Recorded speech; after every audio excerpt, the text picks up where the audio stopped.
Rejoignez la grande famille Église Amour de Christ chaque dimanche à partir de 9h à 12h30 pour des temps d'enseignement, guérison, restauration et de prière. Lieu sympathique en face des 100 fonds de Thiétier.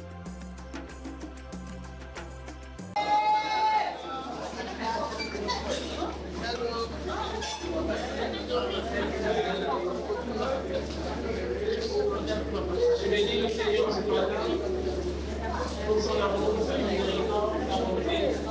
Parce que sans la bonté de l'Éternel, je ne sais pas si la vie pouvait avoir un sens. Et je remercie aussi les chants pour ce chant que moi j'adore. J'adore ce chant, pas à cause de son rythme, mais à cause du contenu.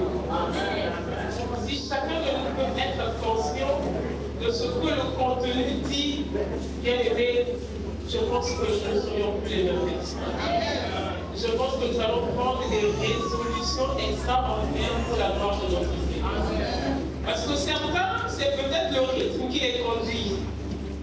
Mais moi je dis le contenu. Les paroles qui sont déclarées dans ce chant-là. Et aujourd'hui, nous sommes en période exceptionnelle. La période qui a fait que toi et moi, nous soyons ce que nous sommes en tant que chrétiens. Aujourd'hui, c'est l'entrée de Jésus à Jérusalem. Alléluia. Je ne sais pas si beaucoup de chrétiens se souviennent de ça. Nous parlons de la Pâque, mais on ne peut pas parler de la Pâque sans parler de l'entrée de Jésus à Jérusalem et de comment ça s'est passé. Parce que c'est cette période-là qui est la période la plus cruciale de notre vie chrétienne. Il y a deux phases. L'avant et l'après. L'avant, c'est la mort de Jésus. On parle peu de la mort de Jésus. On parle plus de la résurrection de Jésus. Mais sans la mort, il ne pouvait pas avoir la résurrection. Et il nous faut comprendre pourquoi Jésus est mort d'une mort différente, d'une mort exceptionnelle, avec des étapes marquantes. Parce que le Seigneur pouvait juste l'emmener à la croix, et puis on le crucifie, et puis c'est fini, il est mort. Mais Dieu a voulu que sa mort soit d'étape en étape. Ce n'est pas un hasard. Alléluia. Ce n'est pas un hasard. Alléluia. Et donc le thème de ce matin s'intitule le mystère autour de la mort de Jésus. Le mystère autour de la mort de Jésus. Alléluia. Nous allons prendre nos Bibles dans le livre de Matthieu 26, à partir du verset 36. Je peux avoir le texte, s'il vous plaît.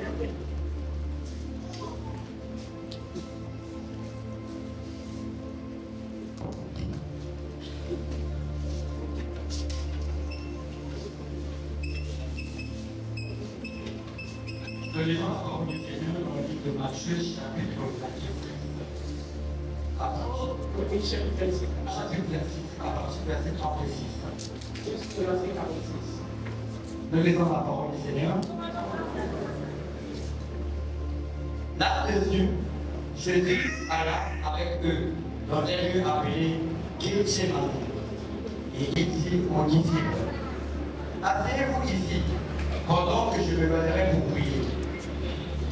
Il prit avec lui Pierre et les deux fils de Zébédée, et il commença à éprouver de la tristesse et de l'angoisse et des angoisses. Il leur dit alors, mon âme est triste jusqu'à la mort, restez ici et veillez avec moi. Puis ayant fait quelques pas en avant, se jeta sur sa face et pria ainsi, mon Père, s'il est possible que cette coupe s'éloigne de moi, toutefois non pas ce que je veux, mais ce que tu veux. Et il vint vers les disciples et trouva en Et il dit à Pierre, vous n'avez donc pas pu veiller 1 heure avec moi.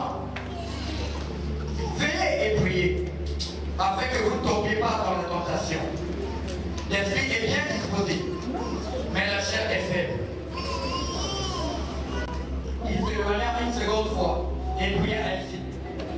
Mon Père, s'il n'est pas possible que cette coupe s'éloigne sans que je la boive, que ta volonté soit faite. Il revint et les trois encore endormis, car leurs yeux étaient apaisantis. Et il les quitta. Et s'éloigna et pria pour la 3e fois, répétant les mêmes paroles. Puis il alla vers ses disciples et leur dit, vous dormez maintenant, et voici, et vous, vous reposez. Vous dormez maintenant, et vous, vous reposez. Voici l'heure est proche, et le Fils de l'homme est livré aux mains des pécheurs. Verset 46. Lèvez-vous, allons, voici celui qui me livre s'approche. Parole du Seigneur. Alléluia. Et donc le texte nous parle de Jésus-Christ avec ses disciples à la veille de son arrestation. Mais entre-temps, Jésus savait que son temps était proche. Conscient de cela, que sa mission était presque à la fin, et donc il avait des procédures qu'il devait respecter. C'est pourquoi Jésus décide de partir à Jérusalem. Mais ce qui est mystérieux dans cette histoire, c'est que Jésus, en partant à Jérusalem, savait que les habitants de Jérusalem étaient contre lui parce que c'est eux qui devaient le tuer. Mais à son arrivée, ces mêmes habitants-là l'acclament comme un roi, au point d'étaler leur palme sur son chemin. Et Jésus savait déjà, parce que c'est pourquoi quand il arrive à Jérusalem, il ne vient pas comme d'habitude. Oh là-bas, les gens disent qu'il y a des mots là, mais cette fois-ci, Jésus dit, j'ai pas dit que la dernière sur la table, allez, sur son cheval. Jésus était déjà conscient qu'il était derrière lui. Il n'a pas parlé des disciples, mais il s'est sauvé. Donc il faisait que exécuter pas la part. Et là, il ne sait pas la révélation. Parce que s'il savait la révélation, il ne savait pas. Et c'est ce que j'avais lu. Mais pour la révélation, on va l'église. Et que je ne cesse de chanter dans les chansons, dans la joie, tant que je suis avec lui, malgré que ça m'aide dans la chair, le roi des cieux qui était remplacé de tous. Tu auras que ici là, pour faire encore ce qu'il a fait, et celui-là va se détourner de tout le père, lui, comme ça, attirer le dire. Ça ne va jamais nous les faire attention à vous le dire. C'est une jalousie qui essaie de mélanger avec ce qui est fait. Alléluia. Et donc Jésus, comme la Bible savait le roi, proche de sa mort, il devait se laisser. Son âme, parce que c'est triste, son cœur était triste pendant les moments il souffrait. Il était à la situation de Jésus. Alléluia. Il était à la beauté. Toi aussi, tu dois avoir cette mentalité. Parce que si tu n'as pas cette mentalité, tu vas développer la pensée, tu vas développer la pensée. Je pourrais dire en état. Tes frères regardent les hommes qui te constituent.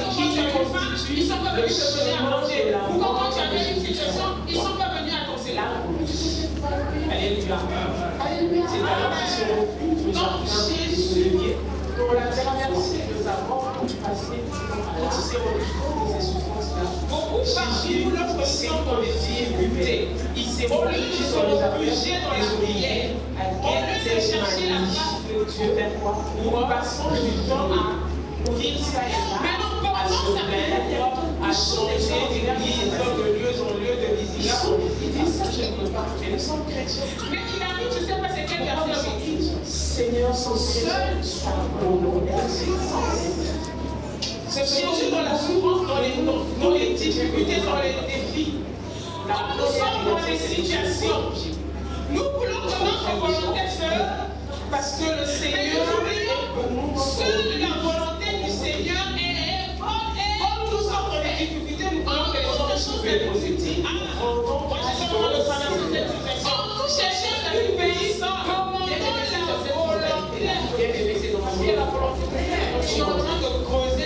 qui va tenter ta pensée, qui va tomber, tu vas tomber. Si pendant le moment tu attends que les gens puissent te dire, oh, la souffrance de Jésus, quel est ce Père qui va être content d'envoyer son enfant vivre une belle souffrance? Même nous, les humains méchants que nous sommes, nous ne pouvons pas accepter cela. Mais le Père savait que cette souffrance-là était pour son bien.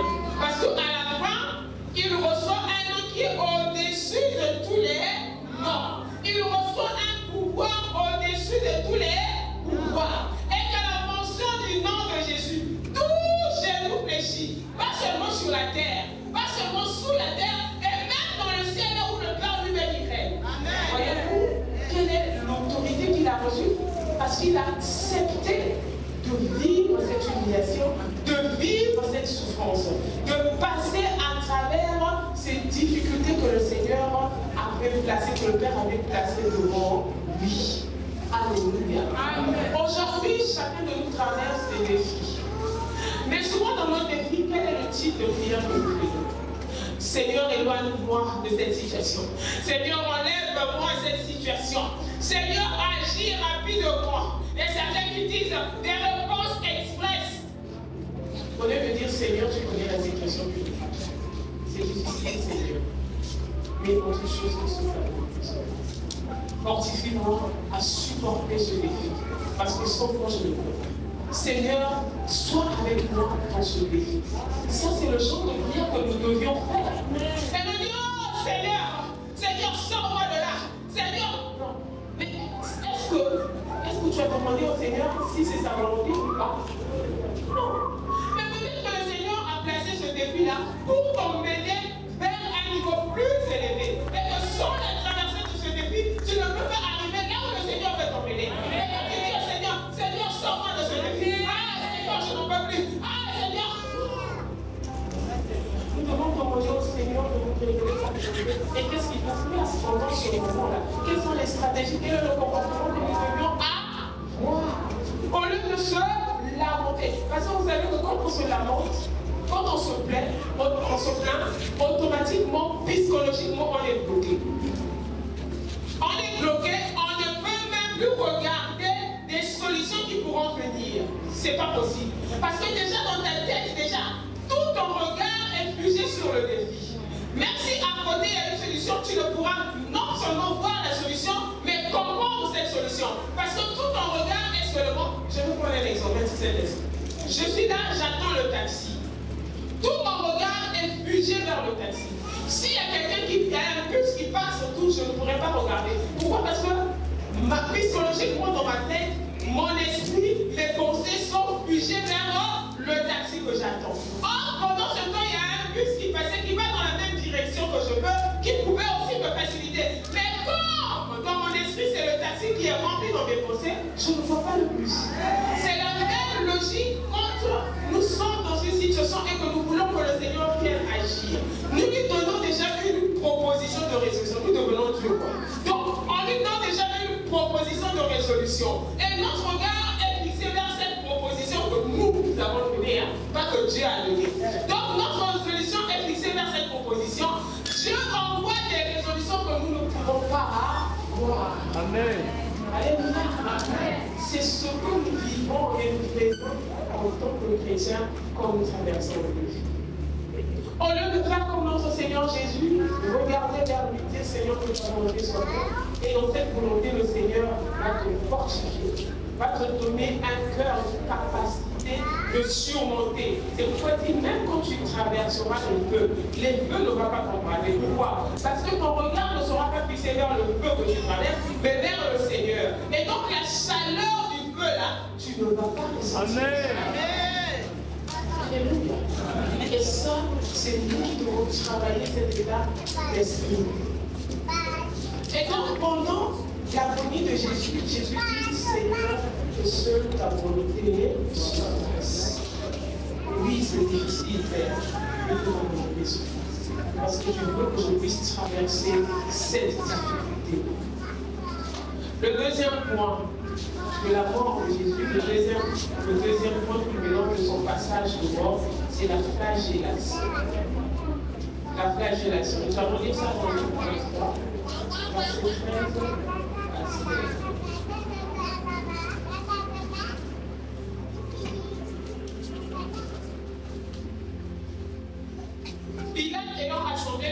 principaux sacrificateurs, les magistrats et le peuple leur dit: vous m'avez emmené cet homme comme excitant le peuple à la révolte, et voici je l'ai interrogé devant vous, et je ne l'ai trouvé coupable d'aucune des choses dont vous l'accusez.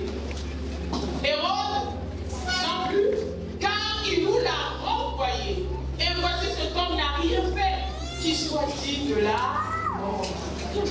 Donc même les juges, Hérode, comment on l'appelle, les principaux, les juges de ce temps-là, Hérode qui avait la responsabilité de condamner ou de libérer, n'a pas trouvé une raison qui lui permettait de condamner Jésus. Il dit, mais je ne trouve rien de mal de ce qu'il a fait. Les fautes que vous lui avez inculpées ici, là, ne sont pas condamnables. Mais comme le diable avait déjà mis des personnes habilitées pour qu'il soit crucifié, il dit non, Hérode, toi tu vois pas tout.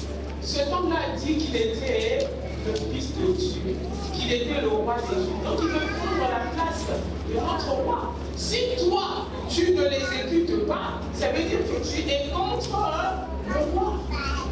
Alléluia.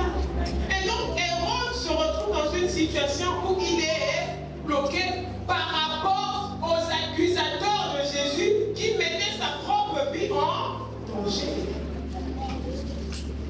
Et donc, Hérode demande à ce qu'il soit flagellé. Et la question de savoir pourquoi doit-il être flagellé, chicoté? Parce que la flagellation, c'est la torture en fait, c'est les fouets qui sont réservés à ceux qui n'ont pas respecté la loi, qui sont réservés à ceux qui, en ce temps-là, qui étaient réservés à ceux-là qui devaient passer par la mort de la crucifixion. Et la mort de la crucifixion, c'était pour vraiment des criminels, comme on dit, à haut niveau. Mais Jésus n'avait aucune faute selon les hommes qui pouvaient le condamner ou le qualifier d'un criminel à haut niveau. Mais malgré ça, il fallait qu'il soit flagellé, chicoté, pour toi et pour moi. Chicoté pour toi et pour moi. Pas parce qu'il avait commis des fautes, pas parce qu'il était criminel. Parce que toi tu étais criminel, parce que moi j'étais criminel. Et comme il portait les crimes de tous, c'est pourquoi il était vu dans ce contexte-là. Et les crimes qu'il portait là, c'est quoi? Ce sont le péché là que nous faisons. Et nous sommes à l'aise dans ça. Nous sommes tranquilles dans ça. Qui pouvait supporter ces coups de chicotte? Qui pouvait supporter ce supplice? Mais quelqu'un s'est porté garant pour être flagellé à ta place, à ma place. Cela devait sauver dans nos consciences. Que chaque fois que nous voulons faire quelque chose, que nous disons, ah non, ça je ne fais pas. Parce qu'il y a quelqu'un qui a payé le prix pour ça. C'est pas un hasard pour Jésus de traverser chaque moment de sa mort. C'est pas un hasard. Parce que chaque moment de la mort de Jésus représente quelque chose que toi et moi nous avons fait et qu'il était en train de rembourser, de payer. Alléluia. Et nous savons tous, même à la maison, quand les enfants commettent des bêtises, c'est la chicotte. Pourquoi? Parce qu'il a fait quelque chose qui n'est pas bon. Maintenant, toi, tes bêtises que tu fais, jusqu'aujourd'hui, tu continues à le faire. Alléluia. Est-ce que tu penses au prix que le Seigneur Jésus a payé pour toi? Est-ce que tu penses à chaque chicotte qu'il a eu? Pas parce que lui, il a commis, mais parce que tu as fait. Il n'y a rien de plus douloureux à une personne d'être chicotée quand il n'a pas commis la chose la plus. La personne souffre non seulement psychologiquement, mais aussi physiquement. Donc c'est une double souffrance. Mais pour quelqu'un qui a commis, c'est le corps qui souffre parce qu'il paye le prix de sa punition. Mais moralement, sa conscience sait que tu as fait ça. Alléluia. Amen. Mais lui, il n'a pas fait. C'est toi qui as fait. Et tu continues encore à faire malgré qu'il a fait le. Tu continues encore à le faire aujourd'hui. Est-ce que nous avons conscience de ça? Nous faisons la part. Mais est-ce que nous comprenons ce que ça veut dire la part? Est-ce que nous comprenons ce traversé tout le long de cette mort-là. L'humiliation qu'il a vécue, alléluia, pour que toi tu ne sois plus humilié. Les tueries que tu as eu à commettre, les mensonges, la sorcellerie, les avortements, la jalousie, la méchanceté, la division, l'égoïsme, il y en a tellement que je pourrais en citer. Que ce que nous avons fait, ce sont ces fautes-là qu'il a été condamné pour qu'il soit chicoté. C'est à cause de ces fautes-là qu'il a été flagellé. Ce que toi tu fais, parce qu'il a fait. Alléluia. Amen. Pour que nous qui l'acceptons, nous ne puissions plus faire ces choses. Nous continuons à le faire. C'est loin, c'est loin. Nous continuons à faire ces choses pourquoi il a été flagellé. En fait, dit chicoté, flagellé, ça veut dire c'est plus que la chicote. Les flagellations sont faites avec une chicote spécifique, c'est-à-dire pas une chicote ordinaire.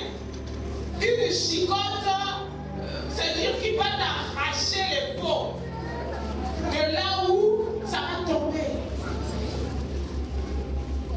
Non, je ne sais pas si la matraque fait arracher la peau, je ne sais pas.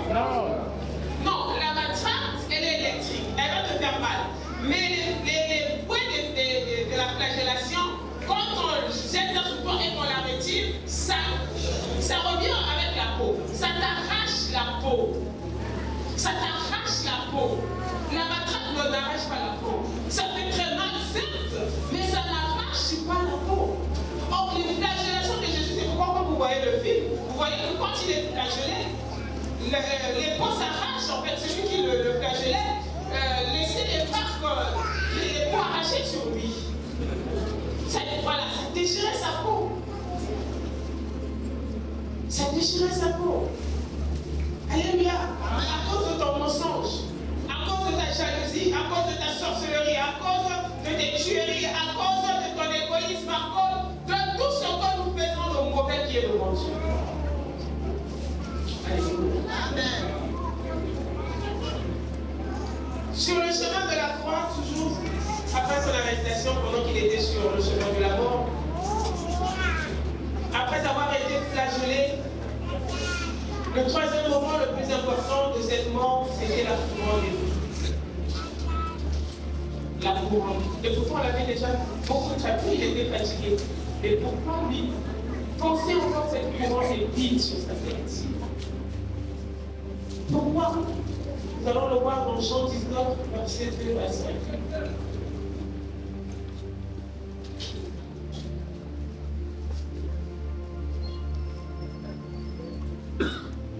La parole du Seigneur.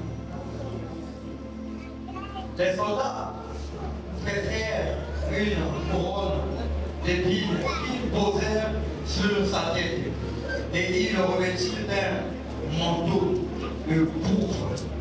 Puis s'approchant de lui, il disait « Salut, roi des Juifs !» Et il lui donnait des souffles. Il lui donnait des soufflets. Pilate sortit de nouveau et dit aux Juifs, voici, je vous l'amène dehors, afin que vous sachiez que je n'en trouve en lui aucun crime. Aucun crime. Je suis sorti donc portant la couronne d'épines. Je suis sorti donc portant la couronne d'épines et le manteau de pourpre. Et Pilate leur dit, voici l'homme. Alléluia. La couronne d'épines symbolise les conséquences de la désobéissance. Elle symbolise les conséquences de la désobéissance. En fait, elle joue deux rôles au même moment. Elle symbolise les conséquences de la désobéissance. La couronne d'épines de Jésus était aussi un moment de douleur et de critique, de moquerie vis-à-vis du monde. Comme aujourd'hui, cela se fait. Quand on dit on est chrétien, il y a ceux qui sont morts. Alléluia. Pour eux, le christianisme ne représente absolument rien. Pour eux, c'est une religion des Blancs qui nous ont emmenés et puis voilà, les Blancs veulent que nous puissions faire les choses comme ils veulent. Mais la couronne d'épines symbolise aussi que Jésus était mort le roi. Que Jésus acceptait volontairement de souffrir, d'être insulté et de toutes les douleurs de cette couronne pour que nous soyons glorifiés. Alléluia. Parce que quand on parle de la couronne, on parle de la chefferie. Mais la couronne du chef ne fait pas du mal. Ça ne fait pas couler le sang. C'est quelque chose d'honorable.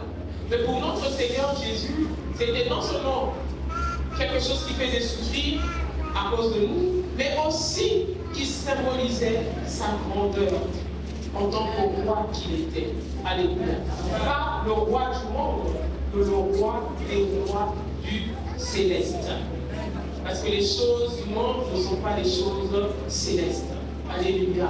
Donc Christ, il fallait bien que cette couronne d'épines lui soit posée en symbole d'humiliation par rapport au monde qu'il a refusé et par rapport à nous pour qui il est venu sauver, pour que nous puissions reconnaître que sa royauté dure éternellement. Alléluia. Donc cela n'a pas été fait par hasard.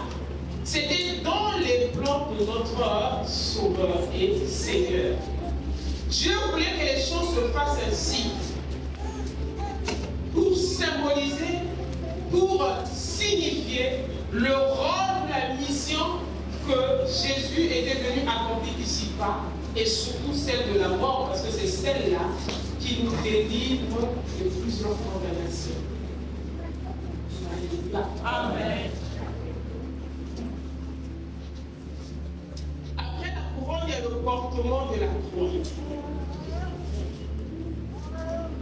Le portement de la croix. Pendant que Jésus était en train de porter la croix vers le mont Golgotha. Nous allons le lire dans Luc 23, verset 23 26.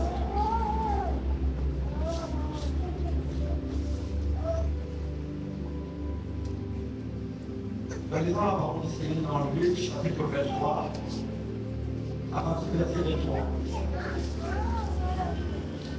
Ils insistèrent à grand cri, demandant qu'il fût crucifié. Et leurs cris l'emportèrent.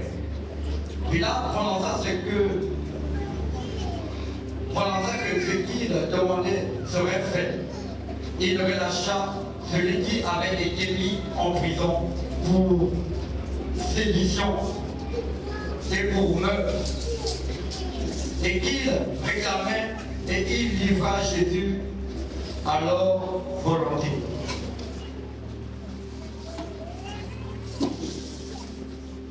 Le portement de la croix de Jésus. Quand nous voyons comment Jésus a été obligé de porter sa croix jusqu'au mont Golgotha, ce portement de croix était si difficile, peineux, pour la vie des chrétiens qui étaient venus achever. Et cela nous enseigne que nous devions supporter les difficultés.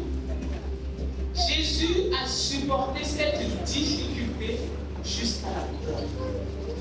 Nous aussi, nous devons apprendre à supporter les difficultés qui se présentent dans nos vies.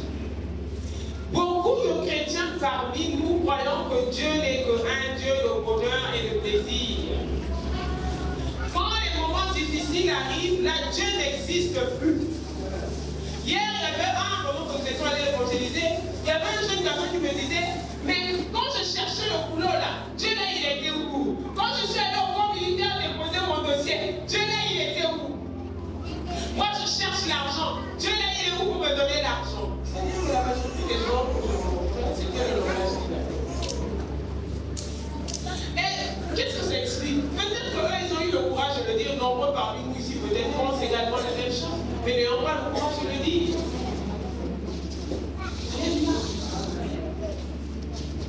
Si le Seigneur Jésus-Christ a connu les difficultés, c'est nous qui n'allons pas le dire. Mais la différence est que si réellement tu t'es donné à Dieu, tu as aligné ta vie selon la parole de Dieu, tu vaincras les difficultés. difficultés de la croix. Alléluia. Il n'est pas possible pour toi qui n'aligne pas ta vie sur la parole de Dieu de vivre une vie aisée. Mais c'est pas possible. C'est pas possible. Dieu lui-même, il a connu des difficultés avec Satan. Satan était son ange, son travailleur. Mais ce dernier lui a rendu la vie difficile.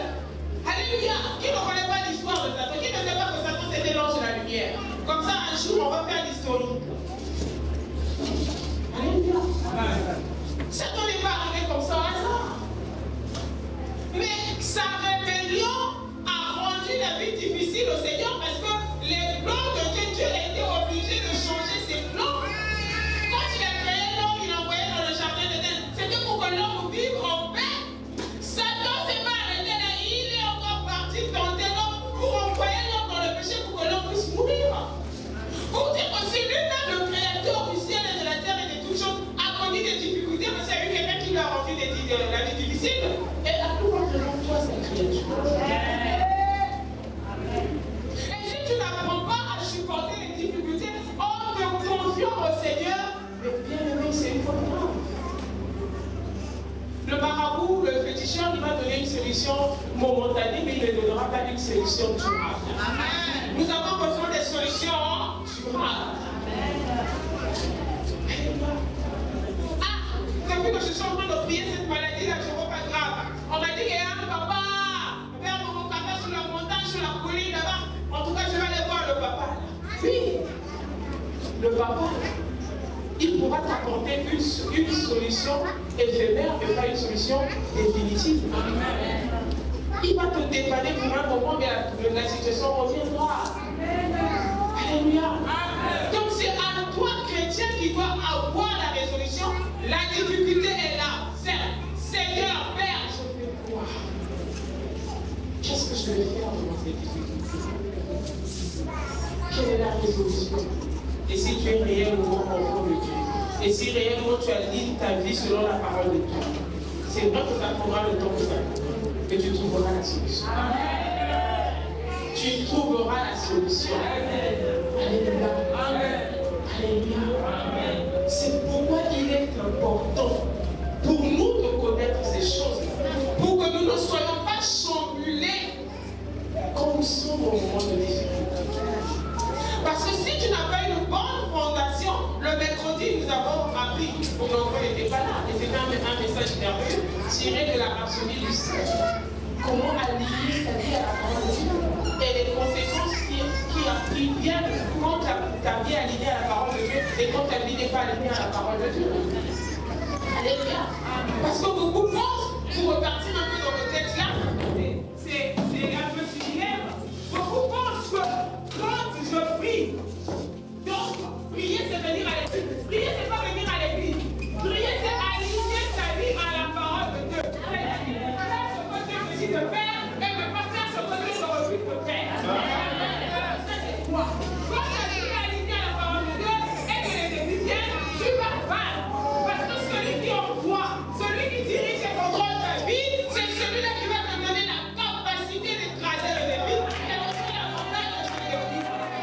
Mais si tu viens à l'église seulement en cours de formalité, je vais passer un peu de temps, ou bien qu'on dise que elle est à l'église, mais le Créateur sait, il connaît ta disposition interne, pas externe. Parce que nous les hommes, nous voyons que l'externe. Dès que nous sommes assis là, elle était déjà à l'église, mais quelle est ta disposition interne? C'est là où le Seigneur est. Il voit ta disposition interne. Et à cette disposition interne, quand le défi va venir, si tu n'es pas aligné à la parole de Dieu bien-aimé, c'est un temps perdu. Le défi viendra et il va t'écraser. Il va t'écraser comme le pâté qu'on met dans le pain. Il va t'écraser. Et à ce moment, ceux qui voient, ils vont dire quoi? Ah, et pourquoi il partait à l'église? Oh, mais aller à l'église, on ne veut pas dire qu'on aligne sa vie à la parole de Dieu. Judas était avec le Seigneur Jésus. Il était avec le Seigneur Jésus tout le temps de son ministère. Ça veut dire que Judas était tous les jours à l'église avec le maître. Judas écoutait la parole avec le maître. Mais Judas n'avait pas aligné sa vie parole du Seigneur. C'est pourquoi il n'a rien compris de ce que Jésus enseignait pendant les 3 ans de ministère. Il n'a rien compris, c'était comme du vent qui passait. Son cœur était toujours sur le matériel. Quand il voit les gens qui viennent de parfumer les dehors, mais le parfum là ça coûte cher, on pouvait vendre ça et puis utiliser l'argent là pour faire les dons. Mais qu'est-ce qu'il y avait de plus valeureux de donner de l'importance à son maître qui est créateur et propriétaire de tous ses biens?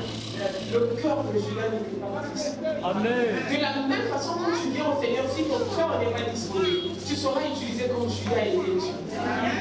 Judas était avec le maître, mais Judas a été utilisé par le diable correctement. Quand on l'a proposé, tu sais, si tu nous trouves le monsieur là, on va te donner une somme d'argent. Judas n'a pas réfléchi de te voir.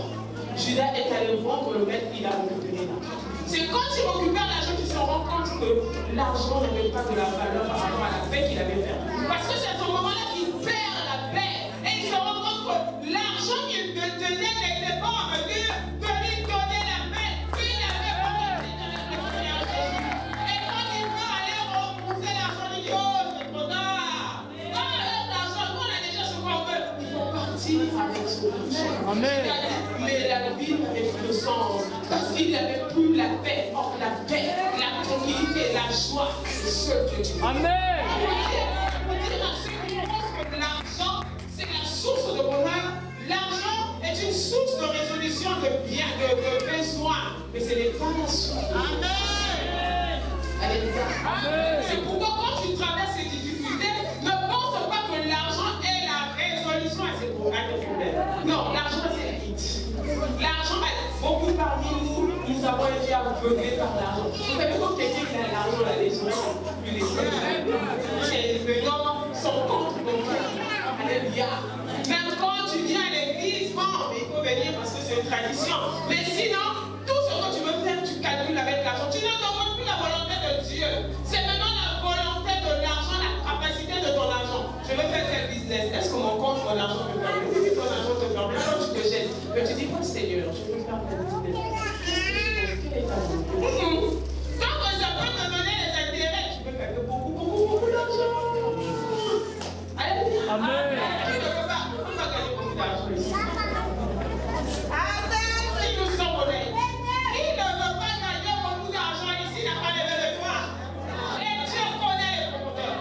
Mais moi, je disais, même quand j'avais 15 ans, je disais toujours, Seigneur, ne me donne pas l'argent qui fera que mon compte soit détruit. Amen.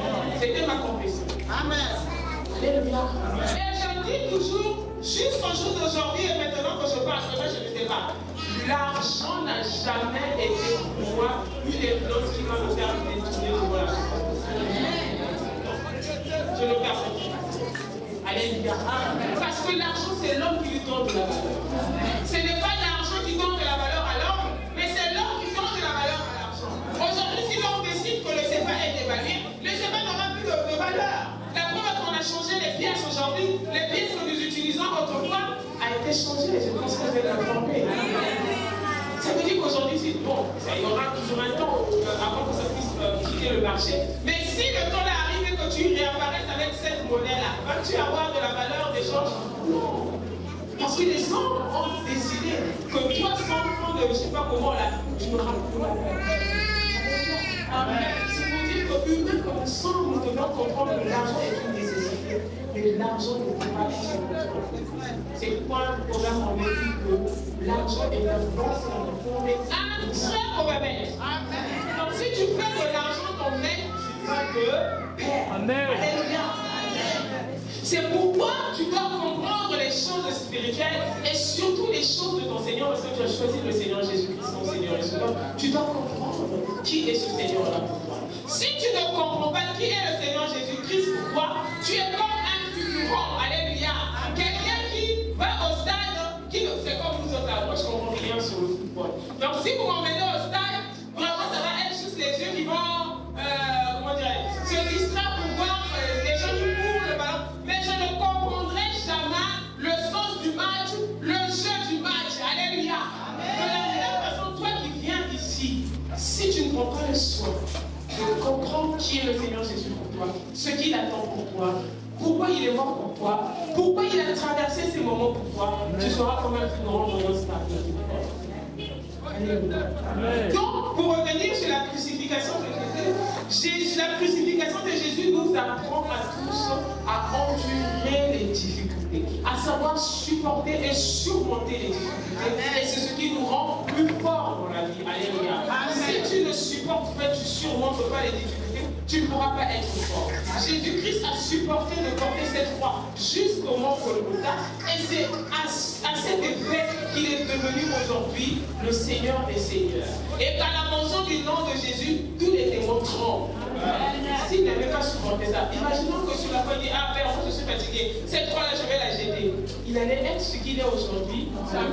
Mais toi, quand le Père permet les défis, il permet, mais ce n'est pas lui qui permet, lui il permet. Alléluia. Quand il permet les défis, toi tu abandonnes. Tu abandonnes, tu dis, hey, c'est trop dur, tu t'éloignes de sa présence, tu commences à aller chercher les autres voies. Penses-tu que tu vas recevoir la promesse qui a été destinée pour toi? Alléluia. Donc nous devons comprendre ces choses-là, chers frères, chers sœurs, pour que nous puissions avoir une vie chrétienne stable. Sinon, nous serions comme une maison bâtie sur le sable. La maison peut être belle, avec beaucoup de décoration. Si le fondement n'est pas bâti sur le roc, quand la pluie va venir, elle va emporter tout le luxe qui est dans cette maison. Parce que le soubassement n'est pas fort. Mais une maison, même si elle est vieille, elle n'a pas du luxe, mais elle est bâtie sur le roc, les pluies vont venir, la maison va résister. J'ai la maison de mon grand-père qui a été construite en 1920. Elle est encore debout jusqu'aujourd'hui. 1920, aujourd'hui, ça fait 105 ans.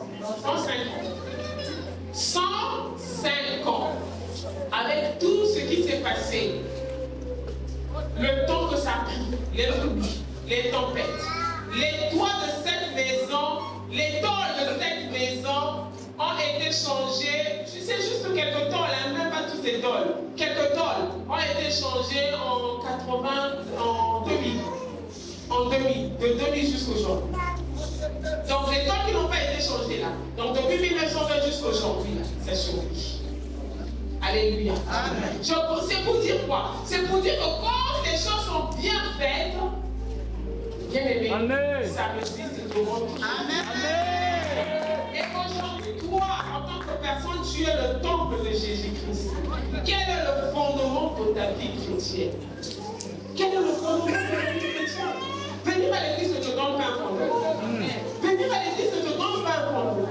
C'est apprendre les choses du Seigneur qui te donneront un bon fondement de ta vie chrétienne.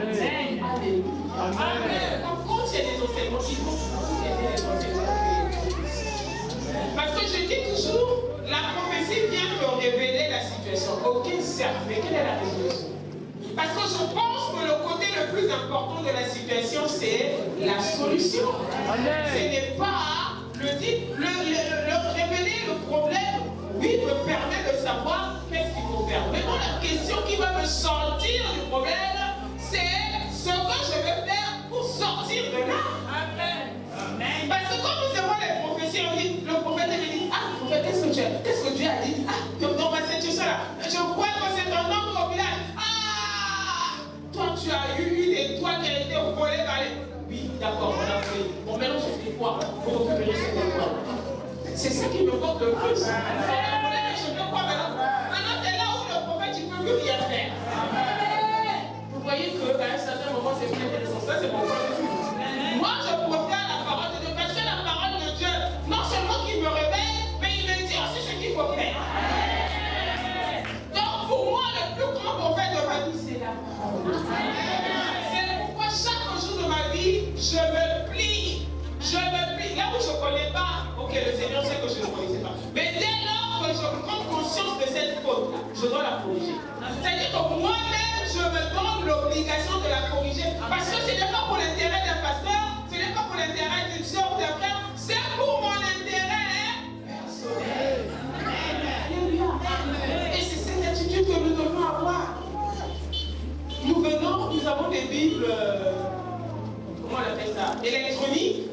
beaucoup parmi nous, mais est-ce que nous prenons le temps de lire la Bible en ligne? Parce que la Bible électronique ne nous permet pas de faire l'étude. Amen. Parce qu'aujourd'hui, nous tous nous sommes à la mode d'un livre électronique. Moi, personnellement, je l'utilise ici à l'église, surtout quand j'interprète, ça me permet d'aller un peu plus vite. Mais dans mes études personnelles, je n'utilise pas la Bible électronique. Je ne peux pas. Amen.